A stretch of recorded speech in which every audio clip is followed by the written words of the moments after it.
വരാൻ താങ്കളിലേക്ക് ശ്രീ ഹരിദാസ്, ഇത് നമുക്ക് ഈ അന്വേഷണത്തിൽ നിന്ന് ഓരോ സമയത്തും പുറത്തു വരുന്ന തെളിവുകളിൽ നിന്ന് മനസ്സിലാകുന്ന ഈ ക്രമക്കേടുകളുടെ ഒരു ആഴമാണ്. അതിപ്പോൾ ദത്തെടുക്കൽ അല്ലെങ്കിൽ കുട്ടിയെ കൈമാറ്റത്തിൽ തുടങ്ങി ഏറ്റവും ഒടുവിൽ സർട്ടിഫിക്കറ്റ് വ്യാജമായി നിർമ്മിച്ചു തരുന്ന ലോബിയിലേക്ക് വരെ കാര്യങ്ങൾ എത്തി നിൽക്കുകയാണ്. അങ്ങനെ നമ്മുടെ മെഡിക്കൽ കോളേജുകളിൽ ഇത്തരം സംഭവങ്ങൾ ആവർത്തിക്കുന്നുണ്ട്, ഒരുപാട് നടക്കുന്നുണ്ട്. അതിൻ്റെ ഒരു അറ്റം മാത്രമാണ് ഇപ്പോൾ പുറത്തു വന്നിരിക്കുന്നത് എന്നാണ് എനിക്ക് മനസ്സിലാകുന്നത് എൻ്റെ ഈ വാർത്ത കേട്ടതിന് ശേഷമുള്ള ഇതുവരെയുള്ള അന്വേഷണത്തിൽ.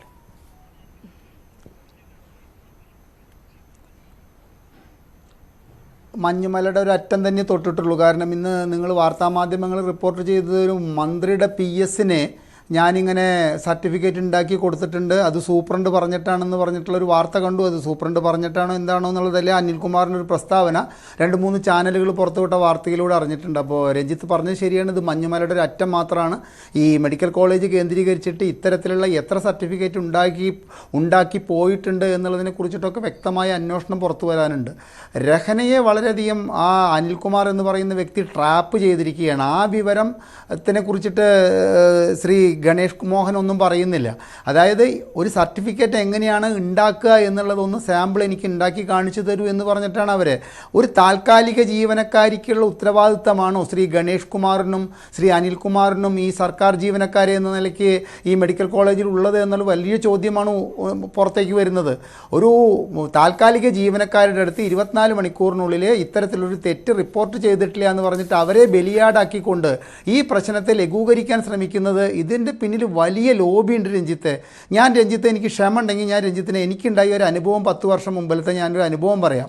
അതായത് അമേരിക്കയിൽ സെറ്റിലായ ഒരു കൊച്ചിക്കാരൻ മലയാളിയുടെ കയ്യിൽ ലിസി ഹോസ്പിറ്റലിൽ അദ്ദേഹം ജനിച്ചിട്ടുള്ള ഒരു സർട്ടിഫിക്കറ്റ് ഉണ്ട്. 57-ലോ 58-ലോ ജനിച്ചിട്ടുള്ളൊരു സർട്ടിഫിക്കറ്റ് ഉണ്ട്. അദ്ദേഹത്തിന് അവിടുത്തെ ഗ്രീൻ കാർഡ് കിട്ടാൻ വേണ്ടിയിട്ട് ബർത്ത് സർട്ടിഫിക്കറ്റ് നിർബന്ധമാണ് അമേരിക്കയിൽ. പാസ്പോർട്ടും മറ്റ് രേഖകളും ഉണ്ടായാൽ പോരാ. അദ്ദേഹം എനിക്ക് പരിചയമുള്ള വ്യക്തിയാവുക കാരണം കൊണ്ട് എന്നെ സമീപിച്ചിട്ട് പറഞ്ഞു കൊച്ചിൻ കോർപ്പറേഷനിൽ പോയിട്ട് ഇതൊന്ന് കിട്ടാൻ ശ്രമിക്കാൻ.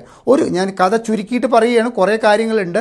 ഞാൻ കൊച്ചിൻ കോർപ്പറേഷനിൽ ഒരു 25 തവണ ഞാൻ ഈ സർട്ടിഫിക്കറ്റ് കൊണ്ടുപോയിട്ട് ഒരു ബർത്ത് സർട്ടിഫിക്കറ്റ് കിട്ടാൻ വേണ്ടിയിട്ട് ഒരുപാട് ശ്രമിച്ചു നോക്കി, നടക്കുന്നില്ല. ഒരു 6-7 പ്രാവശ്യത്തെ എൻ്റെ സന്ദർശനത്തിന് ശേഷം എൻ്റെ പിന്നാലെ ഒരു വ്യക്തി വന്നു. പിന്നീടാണ് മനസ്സിലായത് അദ്ദേഹം അവിടുത്തെ ഒരു പിയൂണാണ്.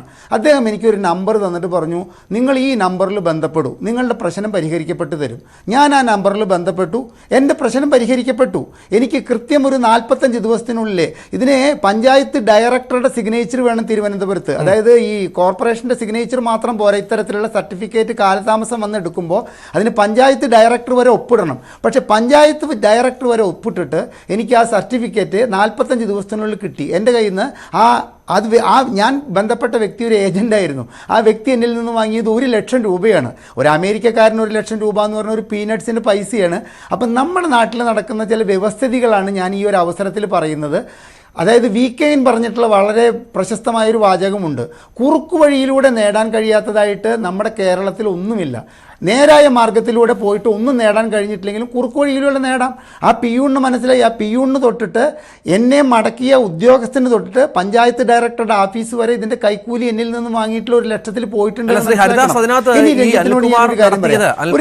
ആരോപണം അല്ലെങ്കിൽ നമുക്ക് മനസ്സിലാകുന്ന കാര്യങ്ങൾ, ഇത് ചെറിയ തയ്യാറെടുപ്പുകളല്ല. 5 മാസം മുൻപ് ഈ കുട്ടിയെ കയ്യിൽ കിട്ടിയപ്പോൾ തന്നെ ഇവർ ഈ ഗായകനടക്കം ഇദ്ദേഹത്തെ സമീപിച്ചിട്ടുണ്ട്.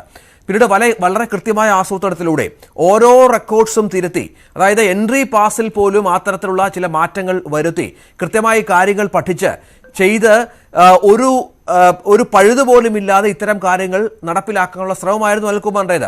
അവിടെ ഈ രഹനയ്ക്ക് വന്ന ഒരു സംശയത്തിൽ മാത്രമാണ് ഈ കാര്യങ്ങൾ പുറത്തു വന്നത്. അല്ലെങ്കിൽ മറ്റു പല സംഭവങ്ങളും പോലെ ആരും അറിയാതെ അവസാനിക്കേണ്ട കൃത്യമായി ജനന സർട്ടിഫിക്കറ്റോടുകൂടി ഒരു കുട്ടി നമ്മുടെ സമൂഹത്തിൽ, കൃത്രിമമായ ജനന സർട്ടിഫിക്കറ്റോടുകൂടി ഒരു കുട്ടി നമ്മുടെ സമൂഹത്തിൽ വളരേണ്ട സാഹചര്യം ഉണ്ടായേനെ.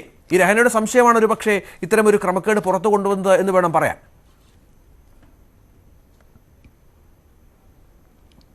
അതുകൊണ്ടാണല്ലോ ഞാൻ പറയണത്, രഹനെ ഇതിൽ ബലിയാടാക്കാൻ ശ്രമിക്കുന്നത്. രഹന ഈ വിവരം പുറത്തു കൊണ്ടുവന്നു. നാളെ ഇത് കേസായി എങ്കിൽ ഞാൻ കേസാവും എന്നല്ല പറയണത്, കേസായി എങ്കിൽ ഇത് കോടതിയിൽ എത്തിക്കഴിഞ്ഞു കഴിഞ്ഞാൽ രഹനയെ ഒരു മാപ്പുസാക്ഷിയാക്കിക്കൊണ്ട് ഇവർക്കെതിരെ വിചാരണ ചെയ്തു കഴിഞ്ഞാൽ ഇവർ പെടും. അതിലെ ഈ ആസ്പത്രി സൂപ്രണ്ട് അടക്കമുള്ളവർക്ക് ഇപ്പോൾ ഈ പറഞ്ഞൊഴിയിലോ ശ്രീ ഗണേഷ് മോഹൻ പറയുന്നത് പോലൊന്നും പറഞ്ഞൊഴിയാനൊന്നും പറ്റുമൊന്നുമില്ല, തീർച്ചയായും പെടും. അതുകൊണ്ടാണ് ഇവർ ഈ രഹനയിലേക്ക് ഇത് ഒതുക്കുന്നത്. ഞാൻ ഒരു സംഭവം കൂടി ഒന്ന് പറയാൻ വേണ്ടിയിട്ട് രഞ്ജിത്ത് തന്നെ സമ്മതിക്കണം.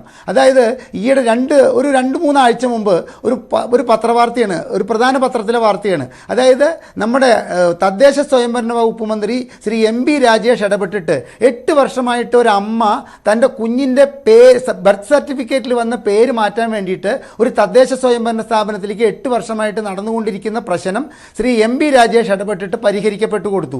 ഒന്ന് ആലോചിച്ച് നോക്കണം, 8 വർഷമായിട്ട് ഒരു അമ്മയ്ക്ക് സാധിക്കാത്ത കാര്യമാണ് ഇവിടെ ഒരു അനിൽകുമാറും ഒരു രഹനിയൊക്കെ കൂടിയിട്ട് കേവലം കുറച്ച് കാലം കൊണ്ട് സാധിപ്പിച്ചു കൊടുക്കണമെന്ന് പറഞ്ഞാൽ ഇത് ഇന്നും ഇന്നലെയും തുടങ്ങിയ ഒരു വിഷയമാണെന്ന് നമ്മൾ ചിന്തിക്കുന്നുവെങ്കിൽ നമ്മൾ മണ്ടന്മാരാണ്. അപ്പോൾ ഇത്തരത്തിൽ അനിൽകുമാർ വളരെ പ്ലാൻ ചെയ്തിട്ട് ചെയ്യുന്ന ഇത്തരം സംഭവങ്ങൾ അനിൽകുമാർ എത്ര എണ്ണം ചെയ്തിട്ടുണ്ട്, എത്ര അനാഥ കുട്ടികൾ ഇവിടെ മറ്റ് മാതാപിതാക്കളുടെ പേരിൽ വളരുന്നുണ്ട് എന്നുള്ളതിനെ കുറിച്ചിട്ടൊക്കെ വളരെ വിശദമായ ഒരു അന്വേഷണം വേണം. അതും ഈ ഒരു മെഡിക്കൽ കോളേജ് കേന്ദ്രീകരിച്ച് പോരാ എന്നുള്ള അഭിപ്രായമാണ് എനിക്ക്. കാരണം കേരളത്തിലെ എല്ലാ മെഡിക്കൽ കോളേജുകളിലും എല്ലാ ജനറൽ ആസ്പത്രികളിലും ഇത്തരത്തിലുള്ള കുഞ്ഞുങ്ങൾക്ക്, ഇത്തരത്തിലുള്ള അനാഥമായ കുഞ്ഞുങ്ങളെ ഇതിലിപ്പോൾ രഞ്ജിത്ത് വലിയൊരു പ്രശ്നം വരുന്നുണ്ട്. ഈ കുഞ്ഞ് ആരുടെയാണ്? ഈ കുഞ്ഞിനെ ഇവർക്ക് എവിടെ നിന്ന് കിട്ടി? ഈ മാതാപിതാക്കൾക്ക് ഇപ്പോഴത്തെ ഈ ദത്ത് എടുക്കാൻ വേണ്ടിയിട്ടുള്ള ഈ പറയുന്ന ഒരു ഗായകൻ്റെ പേര് പറയുന്നത് കേട്ടു. ഇവർക്ക് എവിടെ നിന്നാണ് ഈ കുഞ്ഞിനെ കിട്ടിയിരിക്കുന്നത്? ഇത്തരത്തിലുള്ള അന്വേഷണമൊക്കെ ചെന്ന് കഴിഞ്ഞാൽ ഇത് സാക്ഷരത പൂർണ്ണമായിട്ടുള്ളൊരു കേരളമാണോ? നമ്മുടെ നാട്ടിൽ ഇത് ജാർഖണ്ഡിലോ ബീഹാറിലോ നടന്ന സംഭവമല്ല. ഇന്ന് ഈ വാർത്ത കേട്ടപ്പോൾ മുതൽ ഞങ്ങളെപ്പോലുള്ള സാമൂഹ്യ പ്രവർത്തകർ സത്യത്തിൽ അന്തം വിടുകയാണ്. നമ്മുടെ നാട്ടിലാണോ ഇതൊക്കെ നടക്കുന്നത്? നമ്മുടെ രഹനയ്ക്ക് 7:30 ഫ്രീ ആക്കാമെന്ന് പറഞ്ഞിട്ട് ശ്രീ ദയവായി തുടരുക.